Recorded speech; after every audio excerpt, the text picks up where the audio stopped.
What the fuck was that? Championship in Phoenix. Take a look at what he did.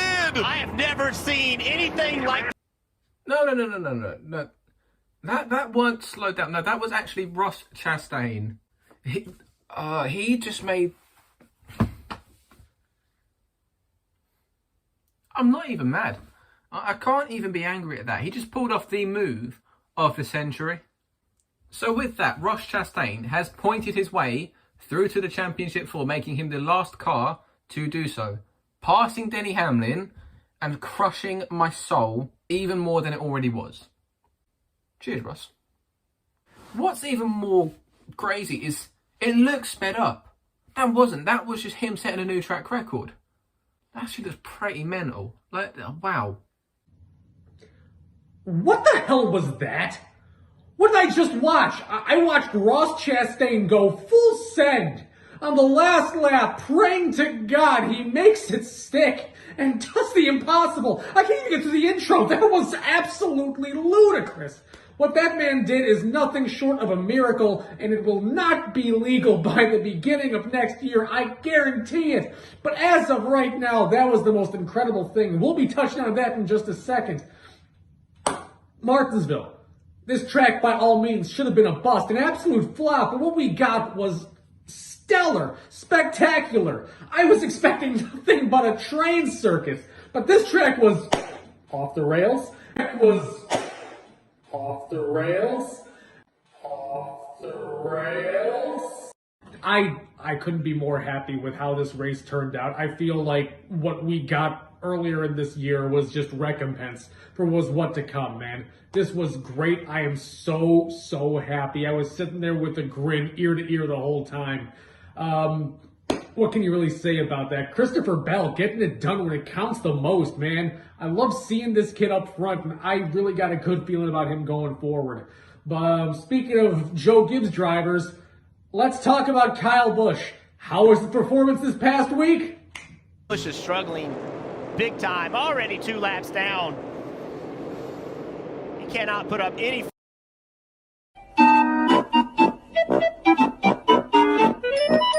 Kyle, look, love you. Buddy, you are fantastic. But man, I have never seen anyone flop that hard before. He just laid down and let it happen. You couldn't care less anymore. I get the feeling that's just the biggest middle finger to Gibbs you could possibly give. Next week, going here to Phoenix for the final round, I feel like he's going to try harder than ever to get one more in this car in a commemorative paint scheme to everything that was, and I think it's fantastic. But he doesn't care anymore. But no one cares about anything else besides what the number 1 car did on the last lap. The whole world's losing it. So this weekend actually started in the Xfinity Series. And no, it wasn't Mike Snyder getting punched in the face by Austin Hill. It was Ty Gibbs wrecking Brandon Jones, his teammates, and Noah Gragson actually said it quite well. Kind of got to deal with that when you're driving a Ty Gibbs racing car, Joe Gibbs racing car. So Ty Gibbs won the race, got booed. There was a sheriff's escort with him. A chant was made for him. Thank you, Grandpa! And there is now a bounty on Ty Gibbs' head by our Lord and Saviour, Jesus Christ. Amen. But did you see how hard Austin Hill hit Mike Snyder? Own conclusion, NASCAR has seen this footage in the last. It kind of reminded me of that scene in Avengers where Iron Man got punched in the face by Thanos. So the Cup race started with Kyle Larson on pole after winning in Miami, which further proved my point that Hendrick paid for the wrong driver. Hendrick Motorsports started 1-2. William Byron started all the way back in 25th. By the end of stage 1, it was a battle between Chase Elliott and Denny Hamlin, something we all remembered all too well.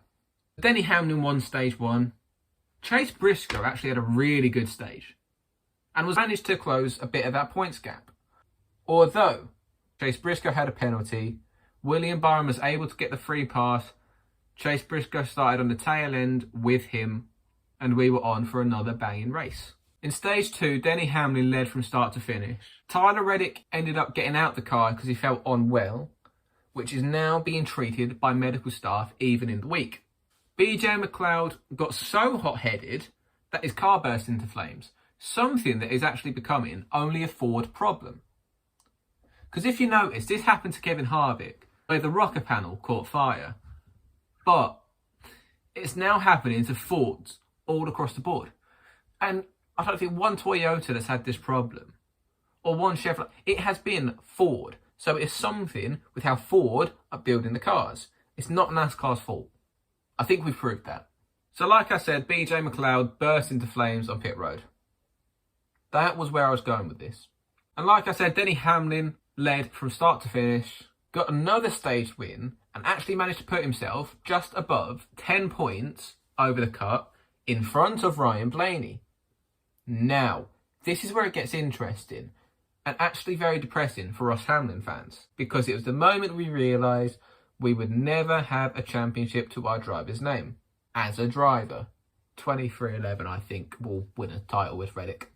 We didn't actually get to see the live point standings. We saw the points if they were to finish as they were, which they wasn't. So in that moment, Denny was in by leading, everyone was in by about 20-something points, which wasn't the case because there were stage points to go about, which is now very confusing, and I have an aneurysm. So Hamlin led stage 3 restart, and we got to see a whole 100 seconds of green flag racing. Brad Keselowski got crash-stained into turn 4. Remember this, because that is actually where everything happened. So we went under caution again. 50 laps later, Austin Dillon wanted Granddaddy's attention all to himself and crashed in turn 4, which put us under the caution, where Christopher Bell took the lead in the pits after a slow stop by Denny Hamlin, which has actually been the bane of his career up until this point. They need one good pit stop when it matters. We might actually have a chance of winning a championship in 2023. Just want things to go back to the way they were, when I was happy. 60 laps later, JJ Yaley lost brakes and crashed into turn 4, in the exact same place that Austin Dillon crashed. 80 laps later, the 77 car crashed in the same spot that Austin Dillon and JJ Yaley did. And this is where it got really interesting, because Chase Briscoe and Cole Custer, who lost his appeal, both stayed out on old tyres with about 20 to go. Now from behind by over 60 points, Chase Briscoe has come back to lead the race, and finally he was going to live up to his name as the comeback king. He is always there at the end of the race, he just can't win them. And that is kind of a theme that carried on. So he came back from 60 points below, which is over an entire race, wanting to walk into Phoenix, and it didn't work. Briscoe almost won it, Custer almost won it, Larson almost won it, Blaney almost won it, Keselowski almost won it, but it was Christopher Bell that won the race in Martinsville and the 200th win for Joe Gibbs Racing. This wasn't even what people were talking about. Because in this moment, Denny Hamlin was in by 2 points. Happiness. Ross Chastain, with steel balls, hit 5th gear on the backstretch, flat out drove it on the wall of turns 3 and 4, did something that everybody has considered, let's be honest, but he did it, and he is now going through to Phoenix by 4 points. Even the scoreboard didn't actually know what was happening. After that move, we saw the points change about 7 times. From 4 points to 1 point to 8-point difference to 6 points to 1 point to no points to ties to 1 point. Nothing new. The Chastain went from almost 10 points out to setting a track record and having a shot at championship. I should support Chastain from now on. I should change sides. But this move actually had some mixed responses, as crazy as that sounds. Blaney said it looked bad on the sport. Kyle Larson said it was a bad look on the sport. Kyle Larson, the same guy who did it in Darlington. How can he go and say he's embarrassed? He's not embarrassed. He's on a payroll by Rick Hendrick. And we all know they're very good payrolls, because they'll pay for you to win a championship. So the 3 that'll fight Ross Chastain is Chase Elliott, Christopher Bell, and Joey Logano. Keep coming. Keep coming, eh?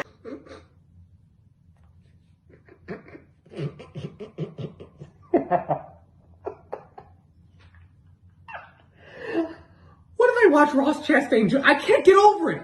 Nobody can get over it. The entire auto racing world is looking at this as the craziest move anybody has ever dreamt of. And Ross Chastain managed to make it work.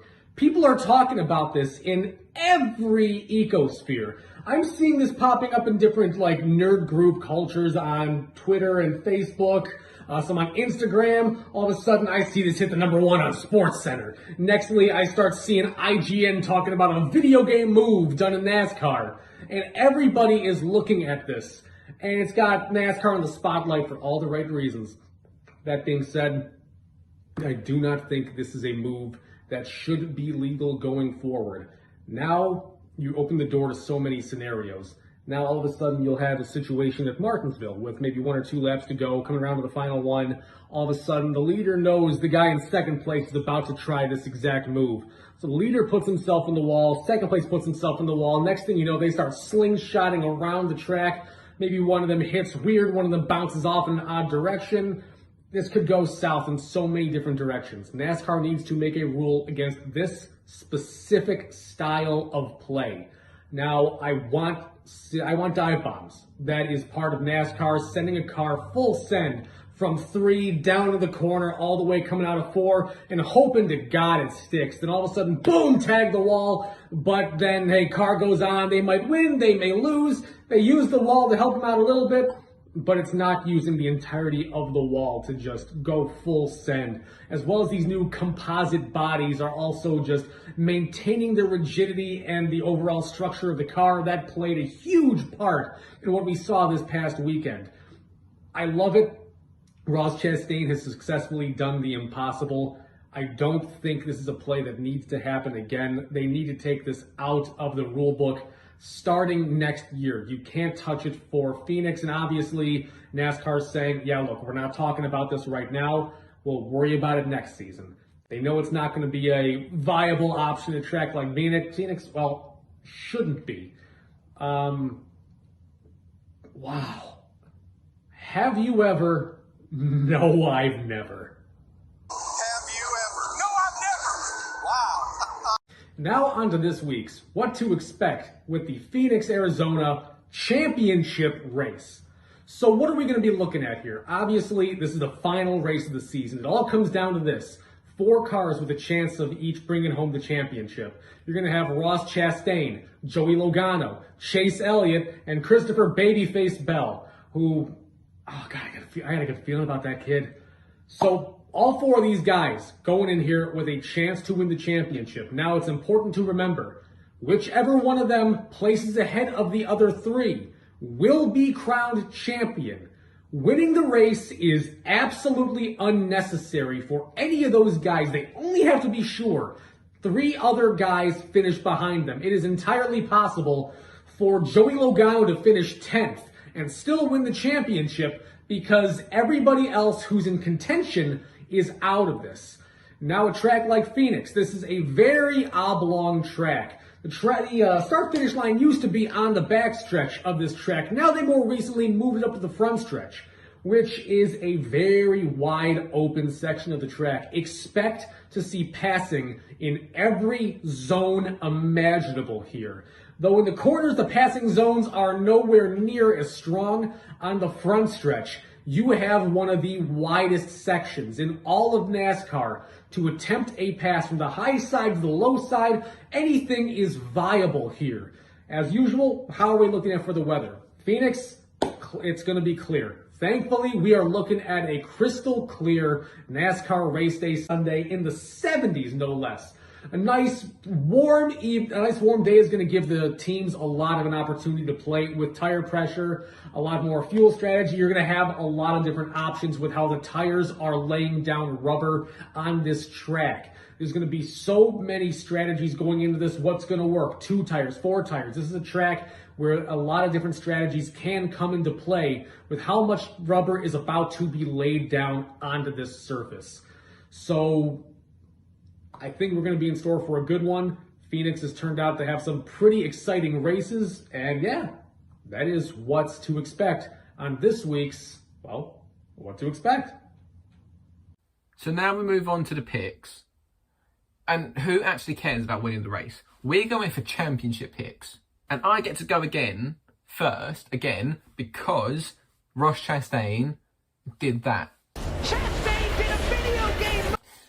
And I'm sticking with Chastain because he went for second in the race in the spring. He's just shown what he's actually willing to do. He will happily move a car out of the way. If it's a late race restart, mate, you're going in the wall. I don't care what anyone says. You're getting bumped, you're getting spun. Why wouldn't you pick Ross Chastain? Why would he not be £100 bet? $100 bet. You lot are American. I forgot. I'm sorry. So I'm going to tell you why he's not my pick. My money is going to be on, if you couldn't tell from my excitement earlier, Christopher Bell. Look, I'm going to break this down on just an emotional level. I watched this kid be down and out so many times during this playoff series. He should have been booted out a long time ago, but he fought tooth and nail for this spot. I think this 20 kid is going to have something to go against everybody else. Both of us, we ain't picking the previous champions and Joey Logano and Chase Elliott. We're both going for the newcomers to this. And I think both of our picks have really, really strong potential to get it done in the long run. This is going to come down to the marrow, no matter which way you split it. We're about to see a fight, tooth and nail, between a grizzled veteran like Joey Logano, a more recently appointed veteran like Chase Elliott, who both have championship tenure, and now two guys who have just thought to themselves, maybe one day I might make it there, but it's not going to be for a while. Well, it came a lot sooner for both of these guys. Christopher Bell's going to be my pick. I think the 20 is going to get it done in a beautiful fashion. So now we only have one video left before we end the season. And I've not actually got a clue if we're going to be able to do something in between then. It just really depends on what happens during the off season. Might do one or two in between. Maybe. We'll see. And once again, as always, thank you so much for having me, Elliot. Definitely a pleasure to be here on the show with you. I still can't stop thinking about it. No one can. Ross Chastain on the outside. 5 of them. 1 turn. Have you ever? No, I've never. Everyone watching at home, thank you so much for giving us your time. Absolute pleasure to have you here. We're starting to get some steam going. I'm very, very happy with the direction everything is headed. Please, please, please leave us a like down below. Leave us your comments. I want to know who you think's going to win the championship. Is it going to be Ross Chastain with the biggest cojones you ever seen? Christopher Bell, or you think maybe Chase Elliott's getting another one? Let us know. I want to know. Please. Nextly, subscribe to the channel. We're just starting off. This is year 1, and we started near the midway point, and we're just picking up steam. The future is looking bright here, everybody. Thank you so much. Give me a follow on Twitter @CupDatesDan. I love talking to more people out there and just spewing NASCAR. I love this sport. I love auto racing. It is a passion of mine. I want to share this with other passionate fans and want to hear your opinions. Elliot, thank you so much for having me. And as always, y'all have a good night. Make sure you tune in to the Outcast Dirt Nationals as their season continues and will continue through the winter. Cheers.